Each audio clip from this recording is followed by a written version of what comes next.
guys, so let's talk about Re-Animator, which I've actually just watched for the first time. I actually have not seen Re-Animator before.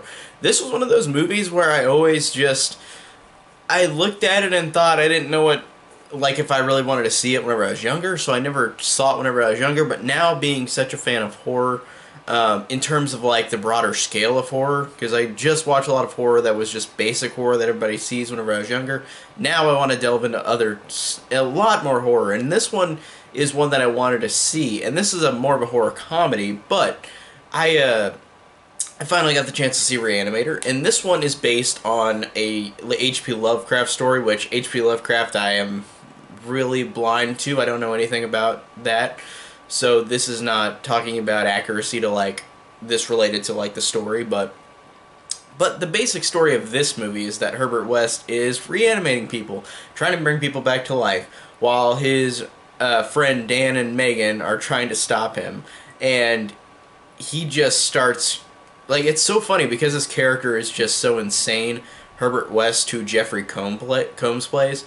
And this guy has such a great performance in this movie where it is so over the top, but it is so perfect. Like, it is a great performance, and it really is awesome.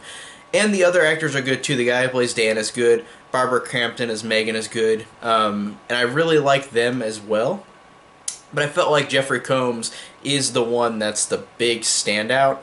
And that's why I know he's in Bride of Re-Animator and Beyond Re-Animator, which I yet have not seen, but I will soon. So it's funny to see that he's the one who is like the one of this franchise. Like, he's the one who keeps going with the films. Because, to be fair, he's the one who does the reanimating. He's the one who does it in the first movie. So I understand why, even though I haven't seen the other two yet, that he is going to be in the other two. Just from seeing it on the internet.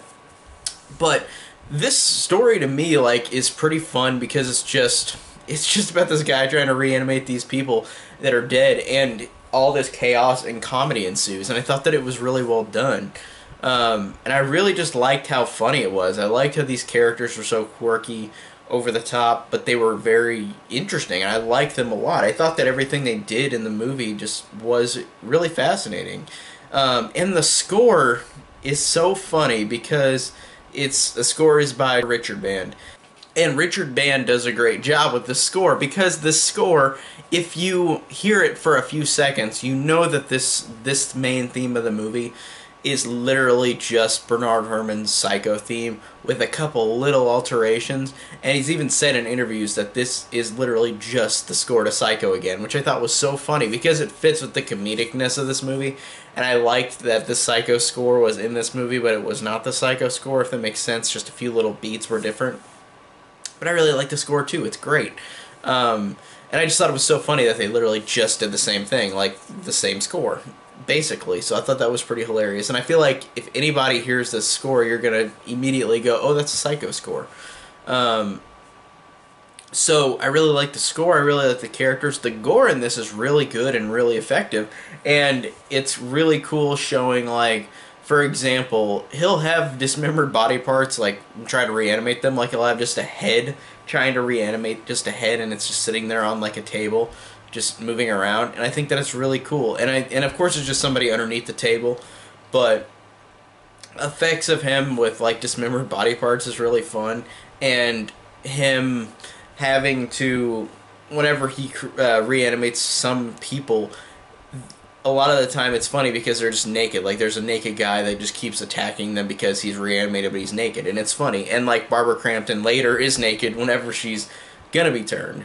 And I thought that it's really funny with how explicit it is, but it's funny with just the ridiculousness of it. I thought this was just really, really entertaining, like, overall.